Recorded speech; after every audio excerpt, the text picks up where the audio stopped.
Hey guys, welcome back. I've got another laptop video for you guys. This here is a Dell Latitude e6420 ATG model. It's one of their semi-rugged laptops. It's not the full military grade ruggedized laptop. It's not one of their XFR series. It's basically one step lower than that. This model is available in a fully rugged version, but basically what it is, the difference between this and the normal business laptop is this coating they have on the top here. It's almost like a truck bed liner, and they also have these flaps that go over the ports and quite large rubber lumps on there. It also had the option to have a carry handle on the front, which unfortunately this one doesn't have, because it does look really neat with that carry handle. It's not a really old laptop. I think it's from around 2011, so it's fairly new. One of the newest laptops I actually own. Processor-wise, it's got a Core i5 2540M 2.6 gigahertz Core i5 in it, which is pretty reasonable. I have it maxed out with 8 gigabytes of DDR3 RAM in it, and it has just a junk 160 gigabyte hard drive in it, which is just a placeholder until I can get an SSD for it. I think I'm going to put a 240 gig, either a Samsung or a Crucial SSD in it, which would be quite the speed boost, but it already handles everything that I throw at it pretty well, just even with the junky hard drive in it. Currently I'm running Windows 10 on it. It's kind of been my experimental machine for Windows 10. We'll take a look at the ports on here. Looking at the front, we have our latch for the screen. It's very kind of chunky metal latch. We have a SD card slot there. Moving around to the side, we have a smart card, or I don't know what this, like PC expansion card slot. I could get a USB 3 card to go in there. Actually, no, it's not a smart card, express card. That's what that is. We have our DVD drive down below. Wireless on-off switch. This is actually a multi-bay drive as well. Pull that out and easily swap in a new hard drive or an extension to the battery. There's a sled that goes in there that can hold an additional hard drive. I may get that sometimes. I don't really use the optical drive. Looking here, we've got 2 USB ports and a USB 2 eSATA combo port. These are all USB 2. There is no USB 3 on this machine, unfortunately. Right here we have an HDMI port, a blanking plate for a modem. Apparently this one did not come equipped with that. Not sure if that was really an option for these or not, or if it's just something kind of planned into the design but never got really implemented. There is the power port and our gigabit Ethernet port. Moving around to this side, we have an additional USB 2 port, VGA out, so this actually has HDMI and VGA out, which is nice, and our 3.5 millimeter headphone / microphone headset jack, so it can do both headphone and microphone functions through there. Cooling vent, and this is our smart card slot, which, if you know what a smart card is, it's kind of like a little RFID kind of card, or they're used for security stuff in certain businesses and things. I don't really know what technology they use, but yeah, they're used for kind of like locking down the machines and stuff.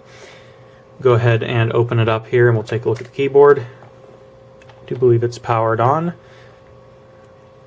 As you can tell, there's a little bit of wear on the trackpad here, which is not bad. It's just a little shiny. The keyboard itself is in very, very good shape. No discernible wear to this at all. There's a little bit of wear on the palm rests, and the one sticker is coming up slightly, but it's also not bad. This is a very, very nice keyboard. One of my favorite keyboards on any laptop. A very nice kind of tactile feel to it. Also has dedicated volume buttons, volume and mute buttons, which is very nice to see. The rest of the like brightness controls and media playback stuff is all done through hotkeys by holding down function, like function arrow key up and down adjust screen brightness. go ahead and take a look at the screen itself. Go over the specs on that. This panel is a 1366 by 768, kind of, well, not super great resolution. Go ahead and log it in.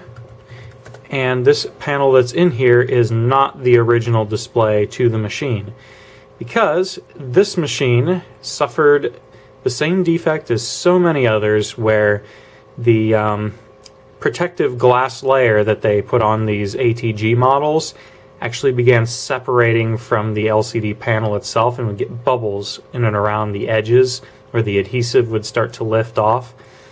So I actually ended up ordering a new display for it. I mean, the other one still worked, it was just annoying and it had a few little bubbles around the edge. I went with a matte screen on this. It's an LG panel, so it's a good quality panel. The colors aren't as vibrant. I'll admit the original screen for this thing was absolutely gorgeous color-wise. It's really, really beautiful screen. It's just too bad that it had those little imperfections on it.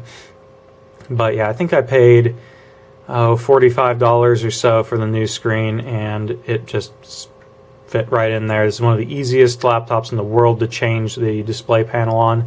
The bezel just clips on. There's no screws that hold it on. Plus, it's really easy to get on and off. It's like really chunky kind of clips, and they don't take that much force to get on or off of the machine. So you just kind of get in one of the corners and pull up on it. You can see there it moves a little bit, and it'll just come right off. And there's just a few screws that hold the panel in. It took me, I think, about 2 or 3 minutes to change the panel. And I should probably mention that I paid, I believe, $90 for the laptop on eBay. I do not remember which seller I got it from, but I'm very, very pleased with that price on this, because it's been an excellent, excellent laptop. The battery life is pretty fantastic on it. I think this battery only has around 70% of its original capacity, and it still gets between 5 to 7 hours of battery life, which is really, really impressive for a machine that's as old as this one is and has gone through as much use as this has. And you can just tell from the wear around the trackpad and the palm rests and stuff that this machine's been used a lot. And it's got some cosmetic issues, like there's a minor dent in the top and there's some scratching going on there, but overall it's in pretty reasonable shape, and it's been a really nice little machine. But yeah, if you can pick one of these up for that kind of $90 to $150 price point, I still think they rival a lot of modern machines. I mean, they're definitely, for that price, they're better than anything you can get new on the market. Just make sure you get one from a reputable seller that's not going to sell you a broken piece of junk. This one was quite good. I don't believe they sell these anymore, though. I'm pretty sure they've run out of them. There's a lot of businesses right now that are taking these offline or off of their cyclical replacements because they're, 3-4 years old. It's time for them to get replaced. They're getting new machines in, so there's a lot of these flooding the market right now. You can get them pretty cheaply. Alright guys, let me know what you think of this in the comments, and you guys have a good one.